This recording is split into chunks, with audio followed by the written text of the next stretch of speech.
Good morning students. Lesson है अपना fourth ऊर्जा संबंधी वार्तालाप कि ऊर्जा के बारे में बातचीत है, उसके बारे में ये अपना लेसन है।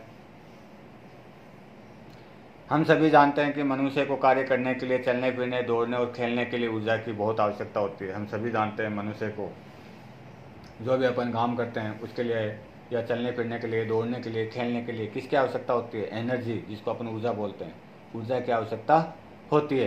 क्या तुम जानते हो मनुष्य को ये ऊर्जा कहाँ से प्राप्त होती है? क्या तुम ये जानते हो कि मनुष्य को ये ऊर्जा किस प्रकार प्राप्त होती है? तो वर्षा है, अब वार्तालाप हो रही है। तो वर्षा, हाँ सर, ऊर्जा हमें भोजन से प्राप्त होती है जो हमारे शरीर के तापक्रम को भी बनाए रखती है। वर्षा कह रही, हाँ सर मैं जानती हूँ, ऊर्जा हमें किससे प्राप्त होती है? भोजन से प्राप्त होती है जो हमारे शरीर के तापक्रम को भी बनाए रखती है। प्रिया, सर जब कोई खिलाड़ी, गायक या कोई वैज्ञानिक निरंतर कार्य करता है तो हम कहते हैं कि उनमें अधिक ऊर्जा विद्यमान है। अब प्रिया कह रही है कि सर जब हम कोई खिलाड़ी लगातार खेलता रहता है, या गायक है जो गाता रहता है, या कोई वैज्ञानिक निरंतर कार्य कर रहा है, तो क्या हम कह सकते हैं कि उसमें अत्यधिक ऊर्जा है, विद्यमान है? सर कहते हैं सही है प्रिया, लगभग ऊर्जा तो अधिकांश मानव वर्ग में समान ही होती है, किंतु जिनमें काम करने की क्षमता अधिक होती है तो हम कह सकते हैं कि इसमें असाधारण ऊर्जा है। सर क्या कह रहे हैं? सही है प्रिया, आपकी बात सही है कि उनमें अधिक ऊर्जा विद्यमान है। लगभग ऊर्जा तो अधिकांश मानव वर्ग में समान ही होती है, किंतु जिनमें काम करने की क्षमता अधिक होती है तो हम कह सकते हैं कि इसमें असाधारण ऊर्जा है। वर्षा, सर क्या ऊर्जा का अर्थ उस युग से माना जा गया है जब मानव पत्थर की रगड़ से ऊष्मा और प्रकाश उत्पन्न करते थे? अब वर्षा के लिए सर से प्रश्न पूछ रही है, क्या ऊर्जा का अर्थ उस युग से माना गया है जब हम मानव पत्थर को रगड़कर ऊष्मा और प्रकाश उत्पन्न करते थे? सर कहते हैं हाँ वर्षा, ऊर्जा का अर्थ पाषाण युग से ही ज्ञात माना गया है। उस समय कौन सा युग था जब पत्थर आपस में रगड़ते थे? पाषाण युग की बात कह रहे हैं।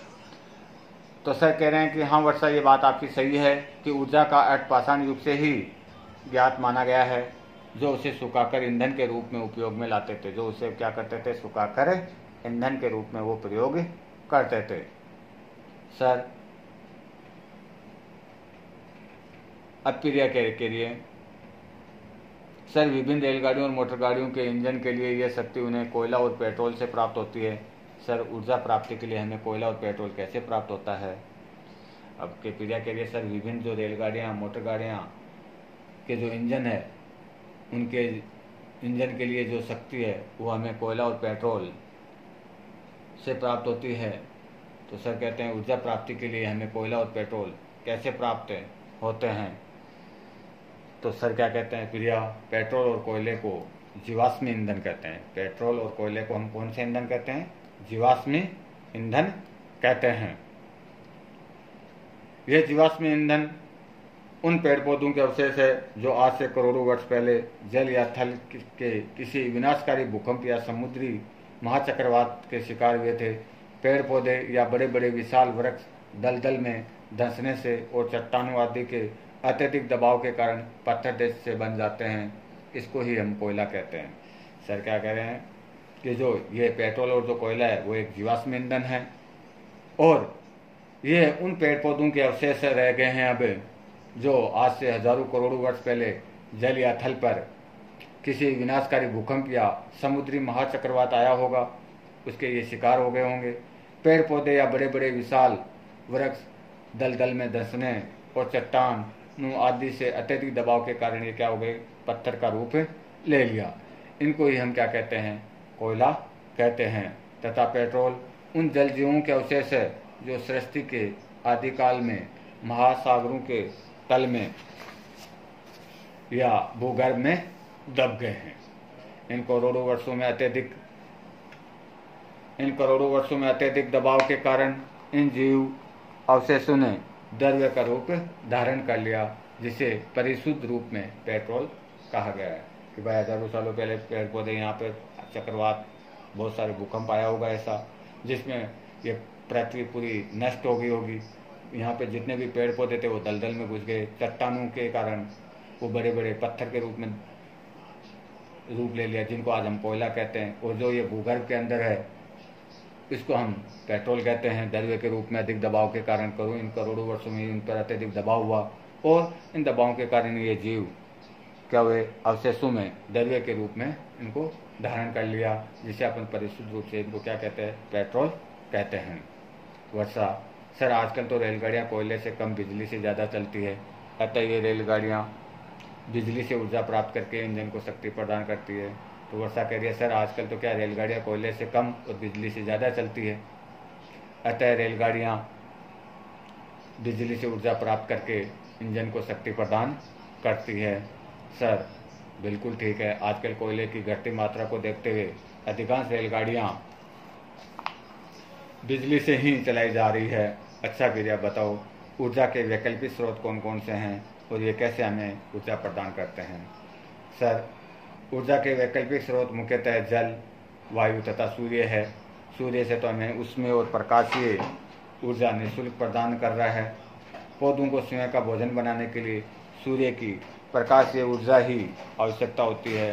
सर सही कहा, सौर ऊर्जा से विद्युत उत्पादन की दिशा में कार्य तेजी से हो रहा है, जो सीधे सूर्य की ऊर्जा से ही विद्युत का निर्माण करते हैं।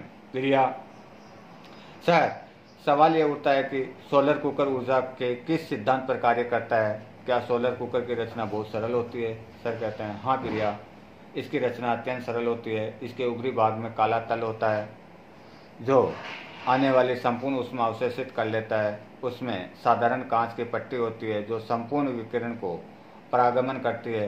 कुकर के ऊपर ढक्कन वाले भाग में दर्पण लगा होता है और कार्य तीव्रता से होता है। वर्षा, सर पौधे भी तो सूर्य के प्रकाश से अपना भोजन निर्माण करते हैं। सर कहते हैं हाँ वर्षा, इसे हम प्रकाश संश्लेषण की क्रिया कहते हैं, जिसके द्वारा ये अपना भोजन बनाते हैं। विभिन्न जीव जंतु पौधों को भोजन के रूप में ग्रहण करके ऊर्जा प्राप्त करते हैं। इन्हीं पेड़ पौधों से सब्जियां और अनाज उत्पन्न होता है, जिन्हें ग्रहण कर मानव ऊर्जा प्राप्त करता है। अब हम चर्चा की जारी है और अनाज उत्पन्न होता है, जिसे ग्रहण कर मानव ऊर्जा प्राप्त करता है। अब हम चर्चा को जारी रखते हुए पवन ऊर्जा को ऊर्जा के स्रोतों के रूप में समझेंगे। प्रिया, पवन ऊर्जा का क्या अर्थ है। सर पवन भी ऊर्जा का एक सा स्रोत है जो निःशुल्क ऊर्जा देता है तथा वातावरण को प्रदूषित नहीं करता। पवन चक्की पवन ऊर्जा पर आधारित है। सर प्रिया, पवन चक्की क्या है, इसका उपयोग बता सकती हो। प्रिया कहती है हाँ सर क्यों नहीं, पवन चक्की कागज की खिड़की के समान है। देश में बहुत से ऐसे स्थान हैं जहां पवन ऊर्जा का उपयोग पवन चक्कियां चलाने के में किया जाता है। इसका उपयोग पानी निकालने और विद्युत पैदा करने में किया जाता है। सर वर्षा, तुम इस विषय में और कुछ कहो। वर्षा कह रही हाँ सर, जैसा कि प्रिया ने बताया कि पवन ऊर्जा में किसी भी प्रकार के प्रदूषण की समस्या नहीं है। यह तो कार्बन डाइऑक्साइड के उत्सर्जन को कम करने की भी एक तकनीक है जो ग्रीन हाउस प्रभाव उत्पन्न करती है। सर ठीक कहा वर्षा, कभी न समाप्त होने वाली यह पवन सुगमता से वातावरण में उपलब्ध रहती है तथा सूर्य की ऊर्जा से ये पवन ऊर्जा सतत नवीनीकृत होती रहती है। क्योंकि पवन ऊर्जा का उपयोग पानी निकालने में किया जाता है। अब तक हमारे देश में पानी निकालने वाली 1400 पवन चक्कियाँ प्रदर्शित की गई है। प्रिय बताओ, जल से किस तरह ऊर्जा प्राप्त होती है। ये अपन इसके बाद का अपन कल पढ़ेंगे लेसन, क्योंकि लेसन अपना थोड़ा लंबा है, तो इसको अपन कल कंप्लीट करेंगे 2 भागों में, 2 या 3 भागों में। ठीक है, आया समझ में। धन्यवाद।